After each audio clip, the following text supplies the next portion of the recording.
Welcome to D&D Journey of the 5th edition. Join our various gaming groups as we play the 5th edition of Dungeons & Dragons. And maybe just hang out and chat about gaming in general. Sit back and enjoy the show.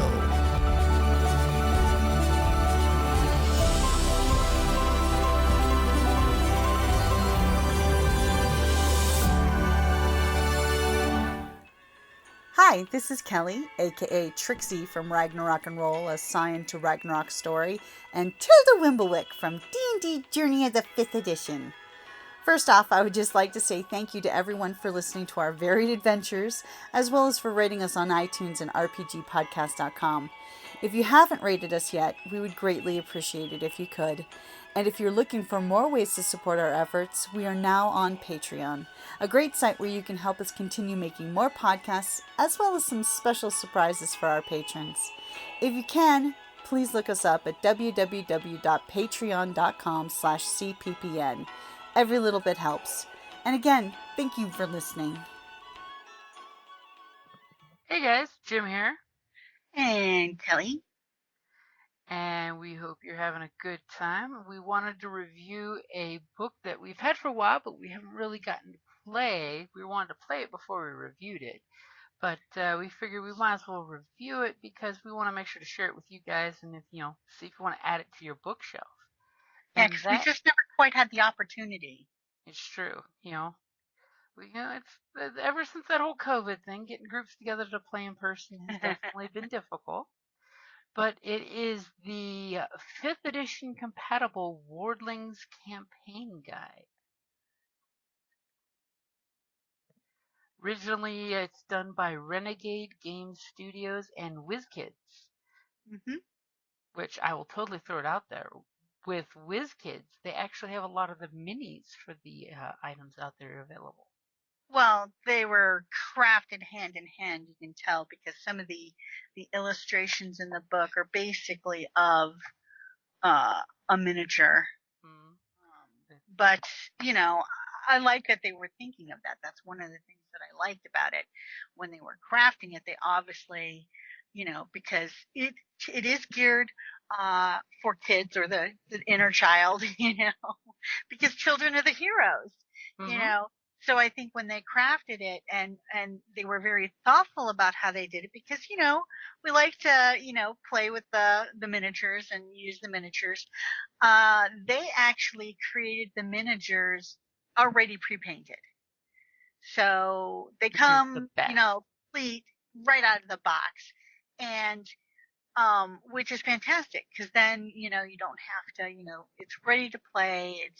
It's colorful. It's, so I just think from an aesthetic point of view, obviously designing those miniatures at the same time as doing the book, and the illustrations was a good idea. And of course, I am a huge monumental fan of anytime you can get pre-painted miniatures, you get the pre-painted miniatures, because there's no lie like the lie called "I'm gonna paint this mini one day." That's true. But they have to be good quality too. And I actually was pretty impressed with because I have one or two of the Wardling miniatures that, because of course they also come with a familiar. So, I mean, you're a little more, specific where they don't have like a number of the options that you do for like other miniatures where you can sort of adapt it to your own. It comes with a specific miniature, but of course you can always mix and match and that type of thing. Because it's a character, so to speak, from the Wardlings campaigns and stuff. Unlike where you can just kind of make yours as you wish. Although, I haven't checked Thingiverse. You probably do something where you make your own. But some pre-painted ones, it's like they don't quite get the, the eyes like 2 centimeters over. This one was actually pretty good. Everything's right where it should be. So I liked it. I liked it a lot. Yeah, I mean, I'm a big fan of the book ever since I picked it up. The artwork is great. It's got that soft anime style, and the The Wardling setting itself totally reminds me if somebody wanted to play D&D with Pokemon, because Yeah. the Wardlings is a great shtick because your character has a little familiar that one of my favorite things is your familiars start at level 1 with you and they get powers Mhm. of their own. But the most important thing I like, because it is geared at the younger crowd. If you wanted to play with your kids, Yeah, you could totally have a PG-13 version of D&D, exactly. because every wardling, as you're familiar, has the escape death ability. So at the moment of your possible death, your companion sends you to the astral plane where you fall asleep instantly. When Uh-huh. you wake, it is in your bed on the material plane. After a long rest, you heal completely, but this process ages you 1 year. Yeah.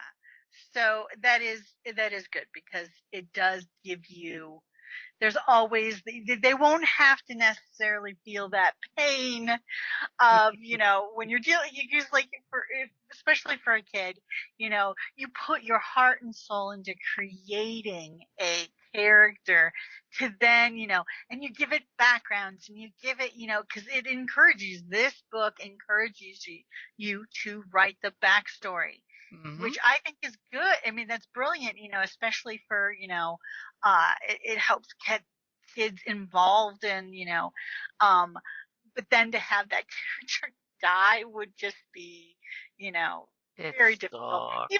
Even adults have issues with like all that work I put into a character and it's gone. I mean, it's great when you can actually, go out like a boss. If you're gonna go out like a boss, But they may not be emotionally ready for that time. But who knows? I'm just saying. I mean, they don't have to employ it. But yeah, the escape death is, I think, a good one, especially if you're wanting to introduce kids to, and because of course this is fully compatible with fifth edition. Mm-hmm. Um, so you know, backgrounds, that type of stuff, you Oh, know. heck yeah. Are you kidding? Speaking of backgrounds, because it's got like, what, 5 or 6 unique backgrounds for the Yeah, setting? I totally want to steal one of these for just a regular campaign. I mean, they're not OP. They fit in with D&D 5th Edition's power level perfectly. But just to give you an example, one of the ones that really stands out to me that helps sell the setting is the caretaker background. You are part of a large family with multiple young siblings and elderly relatives that you are responsible for taking care of.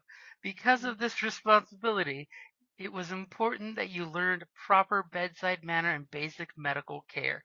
Perhaps you lived in an orphanage with other children relying on you. Maybe you volunteered at the local hospital. Likely you were the most responsible of your siblings and your parents entrusted you with watching over the others while they worked or were away. In any case, these skills will come in rather handy as a hero of the ward. I mean, it's totally been written by an older brother or an older Uh-huh. sister. Yeah, exactly. And I love that. I just think that the background that I really kind of want to employ at some point is the wildling.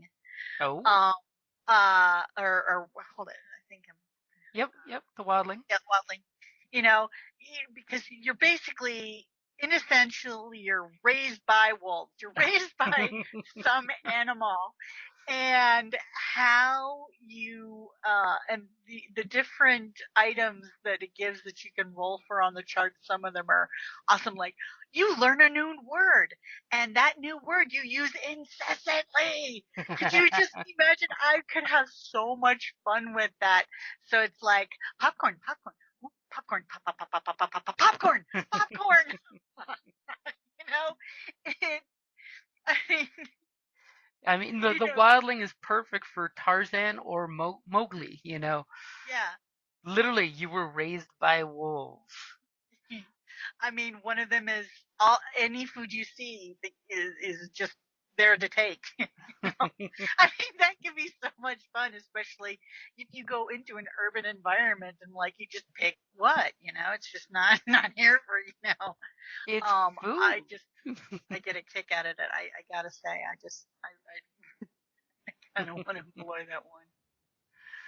But yeah, I mean, and it is cute how, they've taken just the standard fifth edition, they've added additional things to it that you could totally import into any D&D game. And that's one of the big things that they even talk about, that that not only is Wardlings RPG a great source of new character and enemy choices because it's got a nice bestiaria, but that if you want to use it in any other fifth edition, you can just straight up import it, which is nice.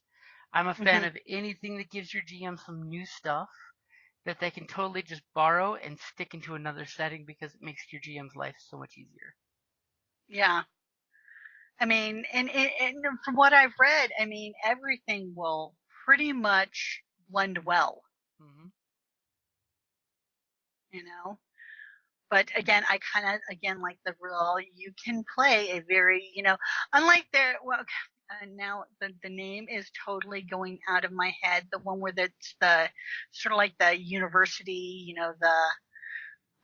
which is also kind of like, we reviewed it. Now I'm just totally, Strixhaven? thank you, You're welcome. Strixhaven, where you can totally do, another type of, not, it's not as, um, Not as classic well, magic fantasy. well, not as like it can be a lot less violent and it can be a lot less, depending on the campaign that you run. This type of thing, it's just a secondary, another means of doing it, but with pets, Hmm. which just gives it an extra level of cool factor, in my opinion.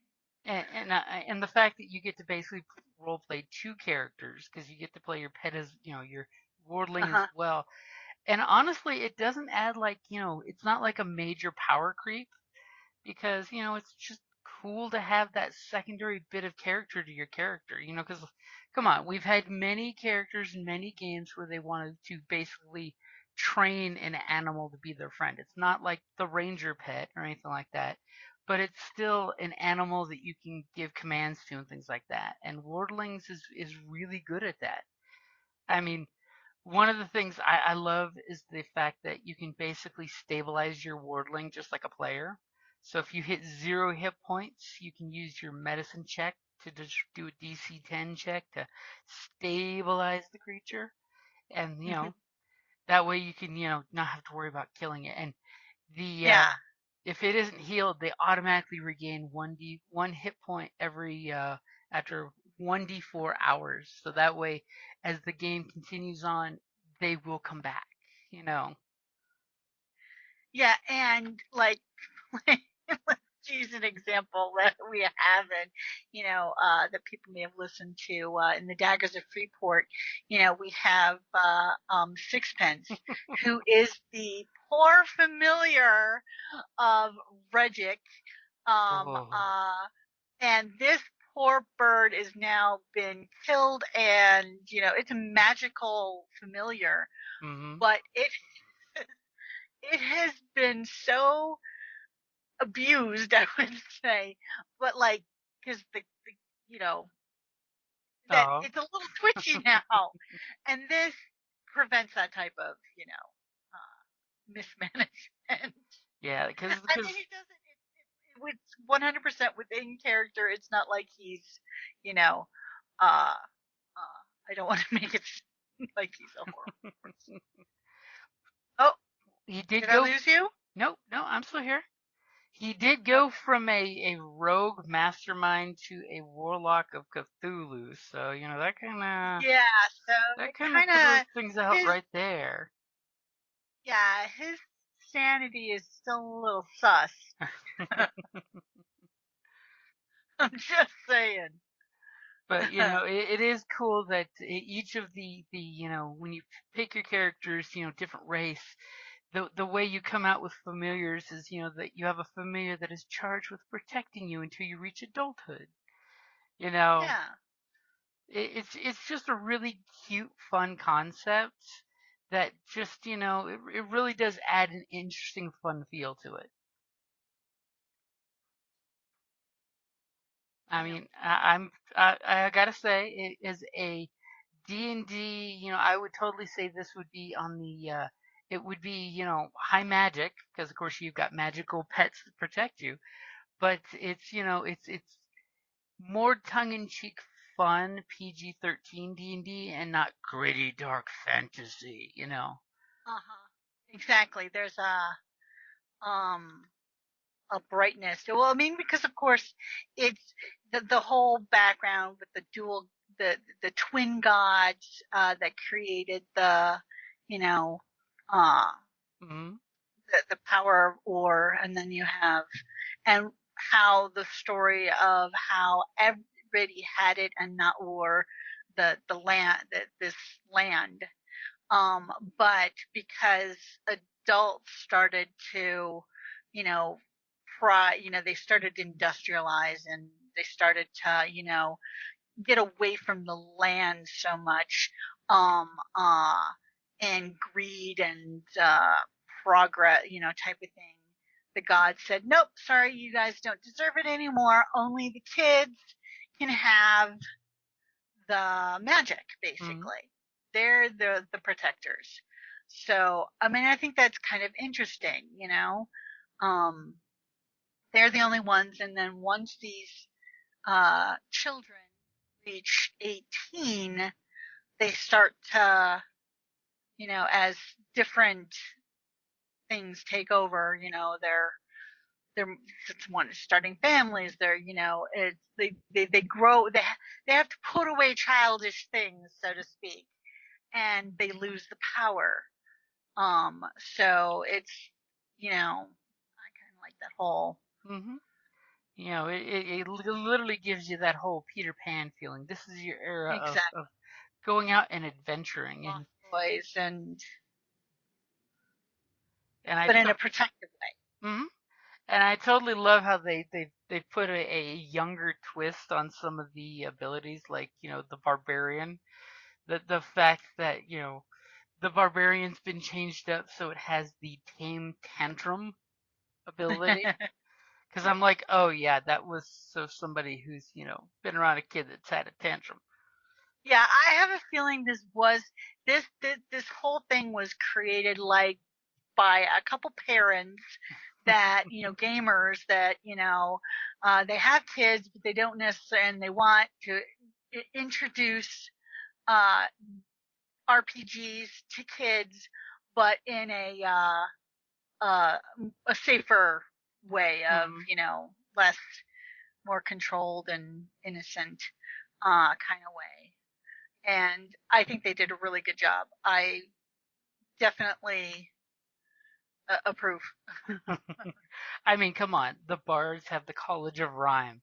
Child to child, generation to generation, nursery rhymes, clapping songs, and singing games have been passed I know, oral right? tradition. Or the College of Confusion. Bards who align with the College of Confusion are nicknamed sirens, after the creature who lures sailors to their mysterious and beautiful song. It's they just had fun with this to make it more kid friendly and more kid Make accessible. a Finn folk bard with uh um uh that college, that would be kind of cool. Uh-huh. Literally a siren. Exactly. The druids with their different circles, the circle of snow and the circle of sand Hmm. for a desert campaign. Yeah. I mean, you could easily import those to just regular 5e. Yeah, yeah. I mean, if you borrowed the different like druid sands, you could totally give your D&D campaign a more environmental feel Uh-huh. because, some of the things I really like what they did, like with the circle of wood, circle of water, circle of sand, is they totally give you that feel of this is how a druid in the desert would adapt. Yeah. Like when I created my sea elf druid, I tried to adapt. So like when I do the entangling, for me it's seaweed. It's, Hmm. and this does that too, where it adapts to an environment, which I very much enjoyed. And if I had known about this when I had created my um uh sea elf druid, I might have employed that one instead, Mm-hmm. for the, because it's, well crafted in my opinion. Yeah, I mean, and it's not, like I said earlier, it's not overpowering. So there's no like, the power creep that a lot of setting books will totally do. Like even D&D itself will come out with the power creep on things of like, hey, the latest and greatest new thing. That's if you don't have that, you're gonna Like World of Gearcraft. If you're not playing the last All two such two items. tanks in the game, you're not playing a good tank at all.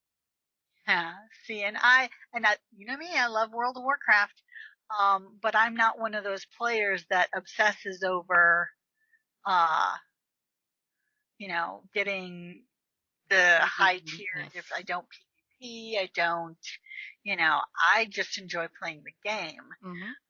And I think that this kind of is, Yeah, this is definitely one of those ones where it's meant to be fun. I mean, they totally give you everything in the book you friendly. need to play in Wardlings. They give you the weapons, the armor, the stats, the skills, the character sheets. I really do like. It's a very pleasant looking character sheet that for Yeah. for the younger crowd, it's easier for them to get into. It's laid out a little bit better than your standard 5e character sheet, which is handy, and the fact that you can have a boomerang. When you throw the boomerang, it's a 1d10 dex check to catch it. I don't know. Like if you were to play one of the ice, it's like that ice hammer. It's kind of cool. The ice hammer is, I mean, and the thing is that gives me the feels of like the 3.5 D&D era where there were special tools that were weapons and tools. Hmm. Like the dwarves had theirs, the elves had one of theirs. So the ice hammer Kelly's referring to, which is a cute little picture of an actual ice hammer that's weaponized, a snowcap blacksmith named Esther Hardport worked with the dwarven clan Claudeherder, who live in the lower mountains of the northern side of Icehelm, to develop an ice hammer as a tool for use in the icy mountains. Part heavy hammer, part ice pick. The tool gained popularity as both a survival tool, allowing the wielder to dig through ice or secure their hold on cliff faces, and an effective weapon against predators and foes in the tundra. The ice hammer is similar in size and style to a warhammer, and anyone proficient with the latter may also wield it with proficiency. And Yeah, that's that's just cool. cool flavor text. Exactly. And then it gives you the regular old stats, so that way you've got it as just in case. It's got all the weapons listed. It's got a few extra things in there. I still joke that the boomerang is like one of my favorite because come on, the bladed boomerang. It's a 1d6 slashing weapon. Range is 2,500. And if you're proficient in the boomerang, catching is free.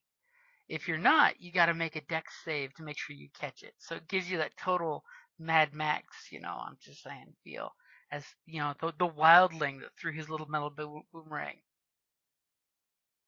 Yeah, the feral, the the feral feral boy. child from, Yep. yeah, feral child from. And of course, they give their version of the gear list, which is a much more simplified version.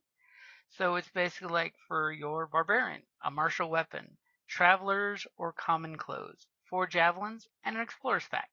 So they make sure not to like overload with gear and stuff, which is cool. But I just love some of like my favorite one of the wardlings is the for me is the winged cat.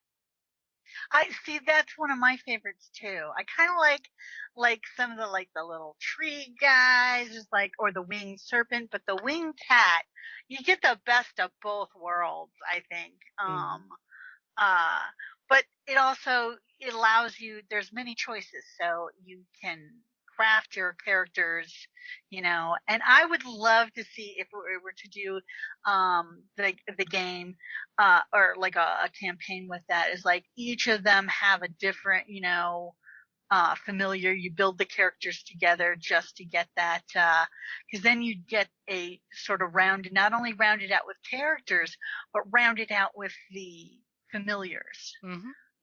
I'm a big, I love when you can build a character with the other people in the campaign, particularly the casters, because then, now this doesn't have quite the spell, range as regular um, D&D, but this way you're not overlapping as much, Yeah. for So like a standard like session 0 where you want to make sure not 5 people of the group all have the same, ability. everyone has the cantrip light, but it's like, it's a bit much, Yeah. really? Does everybody need to have that? No. So I It's a cantrip. It's free. I will say though it does not have a full D&D spell list, so you would want a No. player's handbook just to have that on hand, but they do add I think it's at least 5 spells for every class that casts. So there's some new spells in there which I'm a huge fan of. I mean, sinking sand, molding snow, the sensitive Yeah. blade. I mean, it's definitely The sensitive worth blade is totally it. my favorite. It's how you Well, make describe sting. it. As a bonus action, it's a touch spell, verbal component, concentration up to an hour. It's a second level transmutation. A non magical weapon you touch becomes a magic weapon. For the duration of the spell, the weapon has +1 to attacks and glows when a favorite enemy is within 500 feet. Sort of like what Sting. the uh, clerics of the forge Mm-hmm. can kind of do. They can buff a weapon so it's like a +1. And then there's the cantrip Wondrous Ward, which is a cool protection one. It's the extent. It's a cantrip. It's one action to cast, verbal and smic. Lasts for 1 round, so it's only a quickie. But you extend your hand and you trace the symbol of Dexmaya in the air. Until the end of your next turn, you have resistance against, and then you pick which one, which is lightning, psychic. Oh no, it's lightning, psychic, and thunder damage, and advantage on saving throws against spells and other magical effects. So it's And that, Dexmaya is the twin gods. mm-hmm, which there So is a really cool picture of them because they have some cool pictures in here. I like you said earlier, I think it's interesting how they have like the 3D print images of all the familiars as well, which is cool. mm, yeah. Like you get the little Well, genie. some of them are drawings, and some Mm-hmm. of them are drawings of the 3D or the miniatures. Mm-hmm. So, but yeah, I like that they were conscious of it during the creation of the game. I think it gives it much more cohesiveness. And of course, the settings they give you, they get some interesting twists on it. Like, of course, being a desert creature myself, my favorite one is the screaming sands. In the far dunes beyond Drylock lies a mysterious grouping of large cacti, and the picture, of course, is saguaro cactuses, which in Arizona we see those all the time, with heights reaching large cacti with heights reaching as much as 20 feet. In each cactus in the group looks as if it has been consumed by desert insects, hollowed out with various holes during windstorms or when the gusts of wind barrel through the region, the cacti produce a horrifying shrieking scream loud enough to be heard from a mile away, resembling a human scream. The sound is maddening and haunting, inspiring grave superstitions among the nomads who live nearby. At night, the echoes permeate the area, loud enough Yeah. to wake the soundest sleepers. They're very descriptive, and I like that. Mm-hmm. Yeah, I mean, I just, first time I saw a copy, I'm totally like, yep, Kelly's gonna like that. Renegade Game Studios did a really cool thing here, and I totally brought home a copy just to make sure that you got to check it out. Because Yeah. as tongue-in-cheek fun D&D, that definitely is one. It doesn't get too serious. It's keeping it PG-13, keeping it light, keeping it fun, and the fact that you're familiar can save your life. Yeah, and plus, I mean, who hasn't? I mean, like when you're a kid. I mean, I still love Elf Quest, where you have, the wolves when they were, Mm-hmm. those types of things. I mean, I loved, and actually, one of the ones that I might consider is the skunk. No, seriously, because I read a book. God, I can't remember the author of the name, but it's kind of like it's a magical academy. This is long before Hogwarts. But and each of the students calls a familiar, and this one kid pulled. I mean, his familiar was a skunk, and they would tease him and stuff. But in the end, it saved everybody because skunks know no fear. So because his familiar wasn't afraid of anything, he could pull on that. And so when the academy or like the school was attacked by basically a fear Mm-hmm. wizard, he could draw He's upon the strength of his familiar and deal with it because he, his familiar had no fear. Skunks, yeah, those little shits aren't afraid of anything.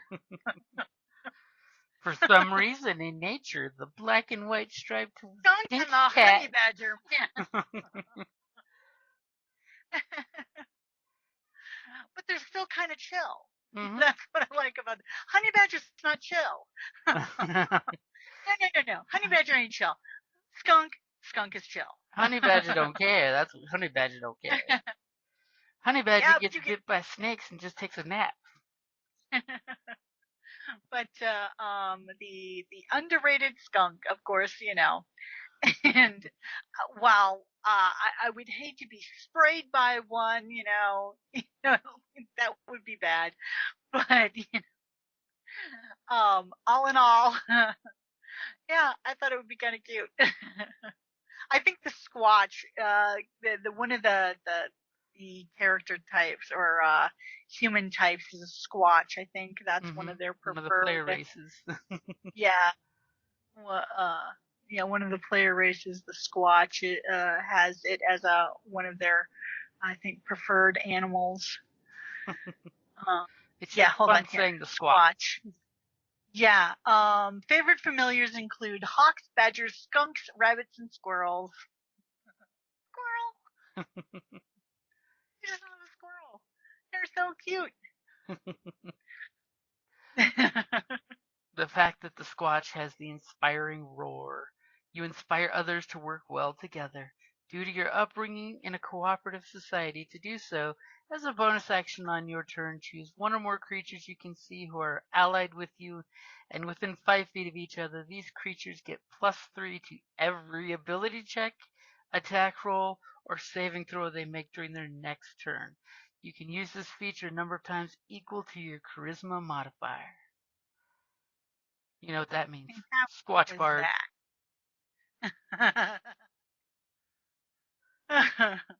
And of course they get cantrips, so they get dancing lights and poison spray for their cantrip list. Well, all of the casting classes get cantrips. Yep.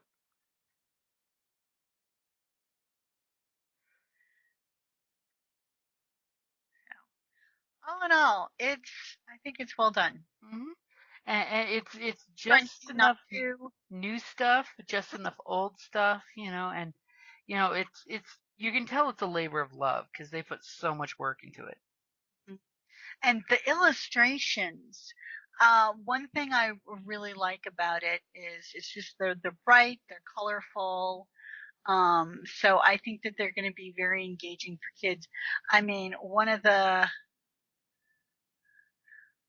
reasons that I fell in love with D&D when I was a kid was I was just fascinated by the images, you know? Although one of those images still haunts me to this day. And it's Ooh. not even like a good, it's just a simple drawing, but it was creepy. Um, It conveyed what it needed to convey. exactly. All too well. Those goddamn, ugh. Barack. No, no, no, no, no. But I think that has a lot to help inspire kids to, enjoy, you know, and gain. Especially, if there's enough stuff like even back at the bestiary in the back, which I still like the fact that they've got fire orcs and ice orcs. Anytime you can add an elemental touch to your baddies, that always makes it cooler. Just saying. Yeah. Of course, the fire orcs. The one thing I do love is they have the most hated ability that I, as a GM, have ever seen in any RPG, which is the death burst. Like I remember in third or fourth and third when there was undead that had a death burst. Because it's that screw you to the players when they kill it and it blows up. In this case, it's a everybody makes a dex save, or they take 1d8 fire damage on its death, as it just blows up into fire. And then they made the cute little Flit J Fey, which is a little miniature blue Fey creature with bird-like wings that makes sounds like a blue jay or hummingbird. And it looks kind of Oh like no, it's a mockingjay. it looks like a little lemur with wings. Aww, And its whole that sounds adorable. Uh-huh. Its cool power is flyby, so when it flies by, it doesn't attack of opportunity on it, and it can mimic things, which can always screw up people. It's basically got the attack of confusion call, which basically, if it hits you with it, it does psychic damage, almost like vicious mockery. I like vicious mockery. That. That's my Mm-hmm. favorite. But they kind of, they dress up, and they even give some cute pictures. Like they totally do a green hag, so sort of like from Legend. The hag Yeah, that hides in the the water. swamp hag. Mm-hmm. Uh, So that way they got, and the pictures aren't like scary, so they're totally kid friendly. yeah, definitely engineered with thoughts of children in mind. And more brownies, more brownies, and of course the Ord blood dragon, because they need a dragon for the setting with the Ord. Hmm. But yeah, I'm definitely a fan of it. Because you can take it as silly or as hardcore as you want. And part of the big thing is, hey, the worst comes to worst, you wake up a year older in bed. Think about it. Yep. Although, depending on when your character starts, I mean, you don't want it to happen too often because once the character reaches 18, Yep. they become an adult, so to speak, in the game setting. So there is cause and consequence still, even though, Mm-hmm. you know, type of thing. And again, looking at the character sheet, I'm just like, wow, they made it so much nicer for folks who are young and new to it to instantly pick up what they need. Hmm. And it shows what an imbalance some of the skills are in D&D. Poor strength only has athletics. That's it. Weapons damage and attack and athletics. But yeah, definitely check it out. The game also comes with a number of pre-gens as well, and the appendix has a combat abbreviation in there to make it easier to let people know what is interacting with objects, what is if you're knocked prone, so that way it's got a easier to understand description of the abilities, which is super handy. So that way, if someone's got a copy of the book, they've got all the D&D base rules in the open gaming license right then and there. Mhm. And of course, the let's clarify what reading in action is, because that's one of the most complicated actions in all of D&D, followed by counterspell. Yeah, it does try to make things easier for a kid to digest. Mm-hmm. Though, but the entire world, I mean, they have built a world, and I mean, it's not just, you can dump it into, but it actually in its own right, it's got a world, it's got everything, so you can run it with, I mean, the Wardling Campaign guide actually has a campaign in it. So you're pretty much ready to go with just this one book. Yeah, you could totally just pick this up and go and have a nice kid-friendly game day playing out just the adventure, as it has everything you need. And then, of course, you could always add, say if you just buy this book, you could then totally add the free D&D rules on Wizards of the Coast, which they do have the great free rules, which is nice.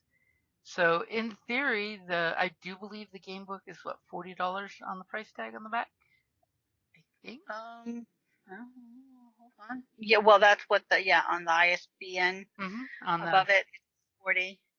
So if you didn't back the Kickstarter for it, that's what it costs to get over the counter or to order online. You pick up a copy of that, and then you pick up the free D&D rules on Wizards of the Coast site. That's more than enough to get you at least 10 levels worth of adventure right then and there. I'm just gonna throw that one out there. You could have everything you need just like that. Mm-hmm. And of course, it's a very the I wouldn't say the setting isn't simple, but it's easily digestible. It's not one of those of you need, a month to read it and get a dissertation of all the nuances. They keep the gods fairly simple, so it's just a small handful of gods. All the different people worship these same pool of gods, so that makes life a little bit easier. Many Yeah. One god, many names, which is always a thing that I enjoy.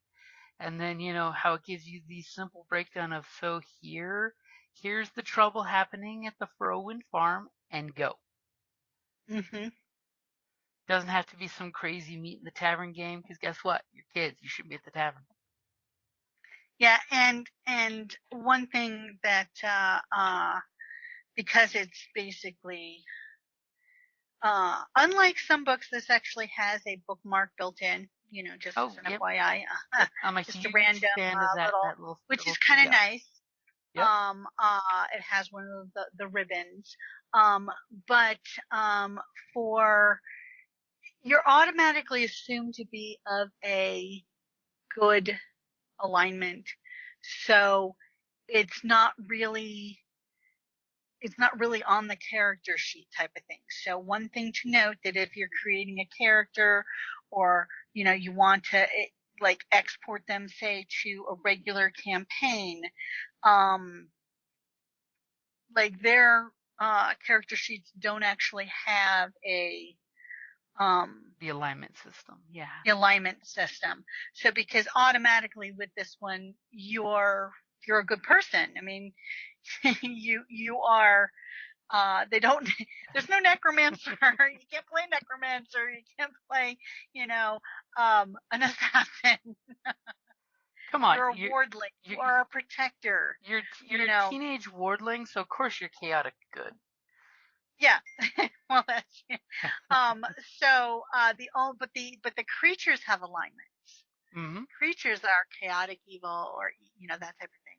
But if you're going to say create a character, say you're wardling, it goes to a you add it to a campaign, outside of it, there is, just make sure that you then at least put on there what alignment is. But in Wardlings, the game itself, they're pretty much not there because they're all good alignment, which is great for kids. Yeah, it definitely keeps, you don't have to worry about the meta alignment system, anything like that, because, you're trying to get the kids to play an RPG. They're just going to be chaotic good anyway. I mean, let's be honest. Yeah. By their very nature, that's what most younglings are, is chaotic good. Yeah. There are no bad seeds. Not in that garden. Aww. But yeah, I definitely want to say, big thank you to Elisa Teague. She's the writer of it, followed by her illustrations by Joaquin Davis and Sabrina Pugnell.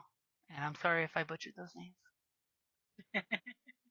But it is cool that they've got a really fun book here, and check it out.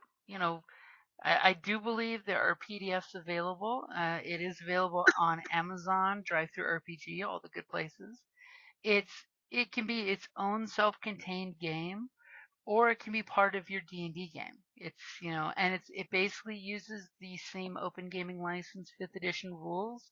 So it's the rule set that pretty much everyone loves and knows. And if you're cranky with Wizards of the Coast, cheap, don't know why, maybe you are, but if you are, just know that this is going to Renegade Game Studios, not Wizards of the Coast. So you're supporting an indie game designer, which is always a good thing. And again, really cool artwork. So you wanna give a good shout out to the illustrators. And the book is well put together. I mean, it's a sturdy. The paper quality is good. The binder is good. It's got the little paper clip for those who want the Dead Tree version, because I'm totally a Dead Tree version. Gotta have my hard copy. PDFs are fine on the go, but definitely gotta have a hard copy. And it's got a really easy to read layout in the book, which is nice. True enough. And it looks like up to 30 beasts native to the world. So, that's 30 more creatures that you can add to your any regular D&D game with some flavor. So you could totally say, hey, fire orcs, because, they're orc ginsai. Here you go. We've added some flavor to our orcs in the world. Yeah, and I think also some of the races, like, I would like to be able to actually kind of import some of the Finn folk in, because I went with a half sea elf, just so I could do both land and sea. Whereas with the Finn folk, they can survive on both.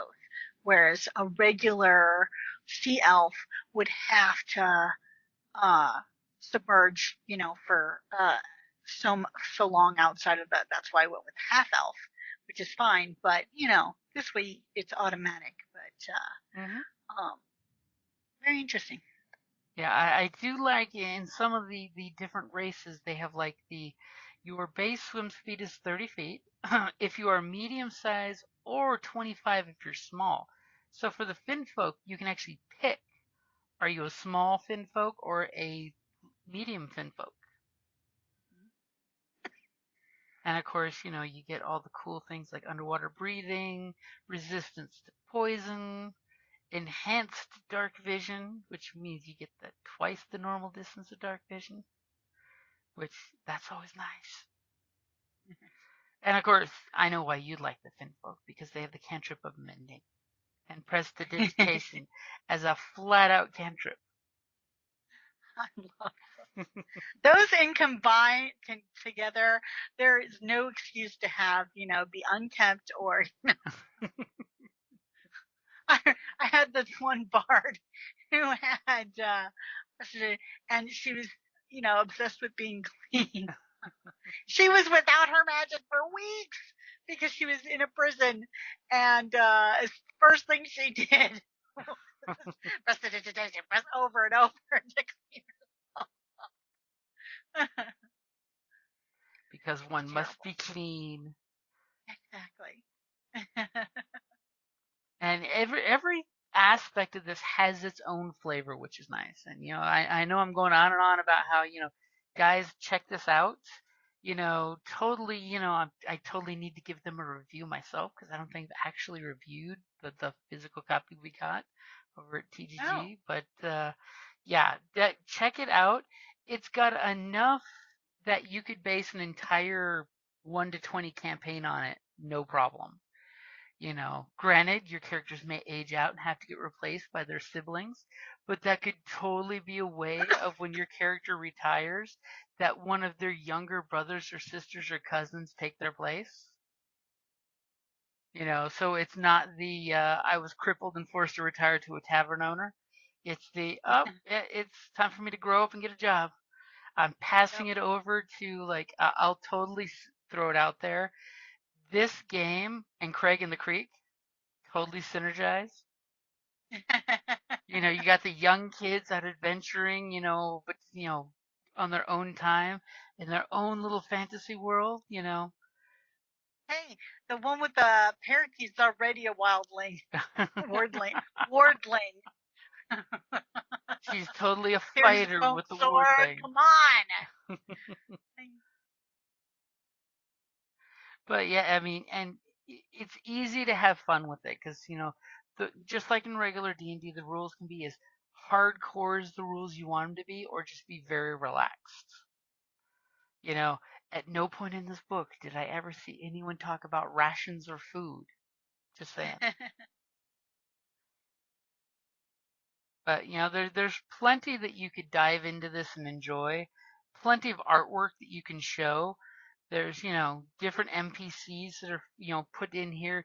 They don't fully fledgedly stat them out, but they give you enough that you as a GM you can totally use that to have the characters play with the player characters.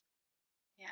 And one thing that we hadn't mentioned about the, and, well, I did mention where you're supposed to create your backstory, but one of the things that they want that they suggest in when the character you write the character's backstory is how you got your familiar, Mm-hmm. and they offer some ideas which are really cool. Like, for example, oh, you have this, you've always had this pet, but all of a sudden it reveals itself to you as a familiar or something, or they give you different options of like how you're, oh, you saved a something or other, and then it's like, oh, well, you're we're going to make you uh, a wardling now Yep. because you've proved that you're, so I think it's really cool the way that they can, they encourage the creative aspects of it as well. And it just makes that character much more of them. But like one of the, not just the regular character backgrounds that you have to do for, um, uh, the, like in a regular D&D one, but you actually have to decide how your character got Mm-hmm. their their companion. And one thing I totally will throw out as a GM, I love in the very beginning of the book when they talk about role playing games and stuff. It totally says in regards to playing the game, a game of Wardlings only ends after all players in the adventure decide that they don't want to play those characters anymore. This may be after one adventure, however, most often a group of players will want to continue the adventures with their adventuring party, and they will play a series of encounters or adventures that make up a campaign. Over the course of the campaign, the characters gain experience, which allows them to learn new things and gain new levels as they grow. They will also learn new spells, gain more resources, and get more equipment as they go about their travels. In the end, whenever the campaign comes to a close, all of the players will be have worked together to create an amazing story of magic, heroics, filled with the likes of epic battles, funny anecdotes, deep mysteries, and more. There is no winner in this type of game. The object of the game is to have fun while accomplishing the GM's goals together. And whatever happens to the characters is all part of the story. Which I just thought was cool because it's totally that's the part of playing a role playing game. But I just want to say thank you for the folks who created a beautiful game. Totally have given everyone the tools that they need to play Wardlings, which is just a fun +1 to D&D. It gives you more tools in the toolbox. It gives you more options. Totally gives you a fun tongue in cheek. I mean, one thing I would probably say in a game that would be enjoyable is there's in Infinity the role playing game when you make your characters in that system, your friend to your right creates basically your internet persona, your AI that's part of your character. What if your player to the right made the personality of your wardling for you, just to mix You mean things your up? failure? Yep. Because Lucy, I would totally do, I mean, you could totally make the Wardling is like a grouch. It's like, it's like, you know, surly to everyone. Oh Lord, I could see it somewhere on the character sheet. You scribble down which Sesame Street character is most like this familiar. You could get the Elmo that's super lovey-dovey. And then you get the grouch. The familiar who's the Cookie Monster, and you have to pick his crack. And wants food all the time. Wants those honey biscuits. Nom nom nom nom nom nom nom nom nom nom. Although, just point of trivia, Cookie Monster actually, the cookies that he eats on the show are not actually cookies. They're like rice cakes Ah. because a real cookie would damage the felt and stain it because there's oil and butter. It's like, so they use that type of thing. That's why they break apart so easily, and they fly. Mm-hmm. They, But when he because goes they're into more of his a rice feeding cake frenzy. yeah, they're more of a rice cake. Yeah, just sorry, I digress. Well, see, from a zoological point of view, Cookie Monster is also a predator because he has forward-facing eyes. That's true, but they are kind of googly eyes, so. And of course, I totally will throw out they have also the customized background for anyone that can't find the one that they want. You can just throw 2 traits, an ideal and a bond, and it gives you the walkthrough of how to make your own, just in case. Well, and there's also the you can roll like you can with other D&D ones, but you can customize your backgrounds as well. Mm-hmm. So it's super user friendly. Now I'm totally waiting for someone to make a background farmer who is a fighter whose weapon is a pitchfork. Oh, and I will also throw it out there, the shepherd's crook, which is totally something you can use for D&D because the shepherd's crook is a long wooden staff with a metal hook at the end and a pointed metal pick at the other, often used by a shepherd to guide their sheep and as a walking stick while moving through rolling grazing hills. Shepherds of the mainlands developed the crook out of a need for a tool that could double as a weapon for defense against attacks by wolves, poachers, and other predators. Since losses to the flock come out of their own wages, a versatile tool, the shepherd's crook is used as a weapon, works as both a quarterstaff and a javelin due to its length and fighting style. Although it cannot be thrown, the character with quarterstaff proficiency may wield a shepherd's crook. So that was cool because you can either choose to do the 1d6 bludgeoning or 1d6 piercing. And it's a versatile weapon, so if you use it two-handed, now it goes up to a d8. Not bad for like one of the super cheapest weapons you can find in the simple melee weapons list. Just saying. And hey, as a player, if I had a shepherd's crook, I would totally be doing the 10-foot pole trick. Because think about it, you've got that hook at the end that you could use as a tool. I don't want to touch the thing, but I'll poke it with my stick. That's how players don't die.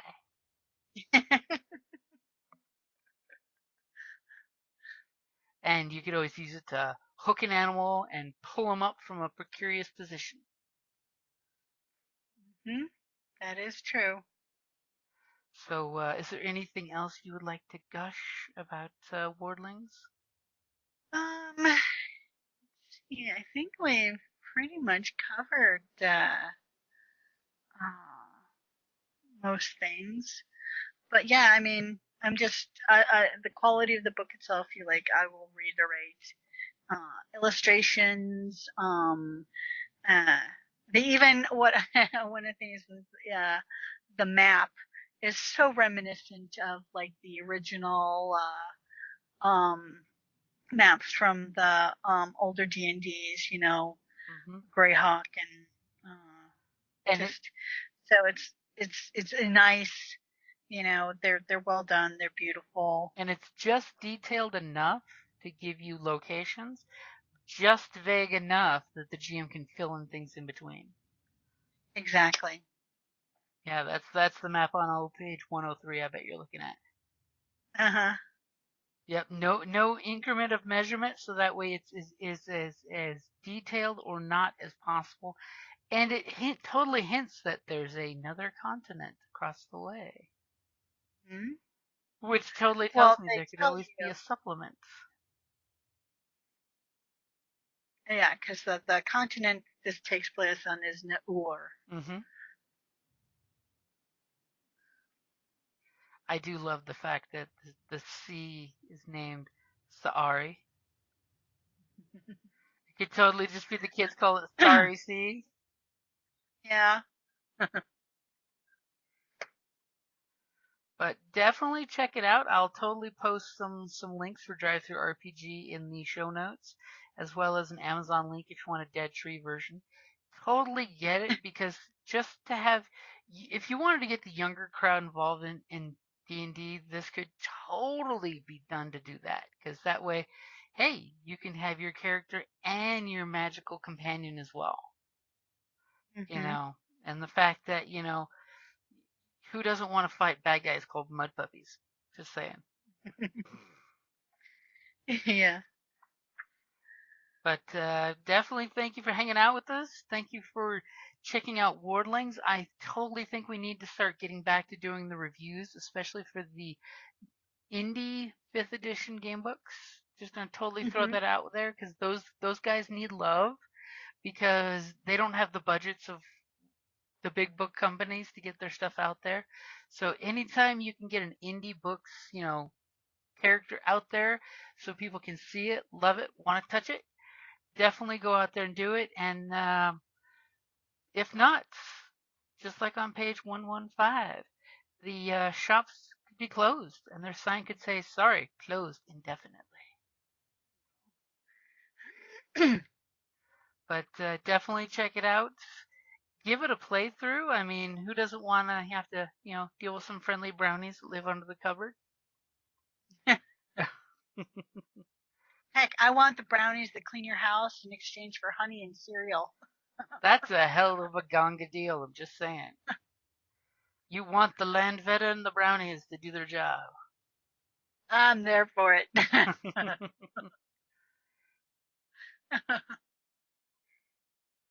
And of course, I will totally throw it out there at the end of the adventure that's in the book. They totally tell you to continue your story. Any system compatible adventure can be used to continue this story into a campaign for these characters, or you can write your own.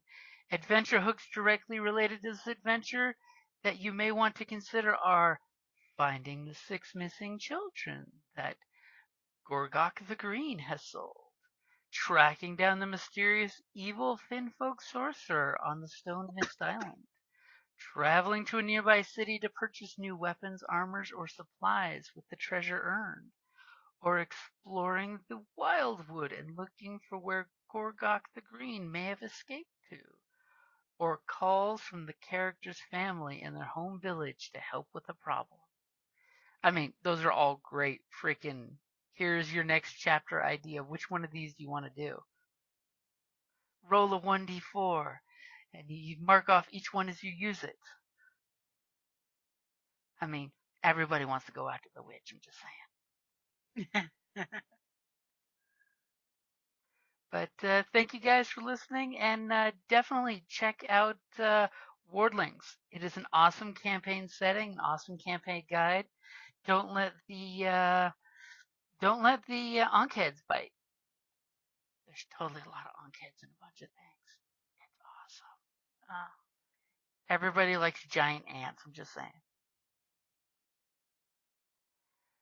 Alrighty, guys. No, not Ants ruin everything, including an adventure and a picnic. Just saying. Alrighty, guys. Thank you for listening. Thank you for listening to D&D Journey of the 5th Edition, a member of the Creative Play and Podcast Network. Please follow us on Patreon at patreon.com/CPPN to never miss a show or stream.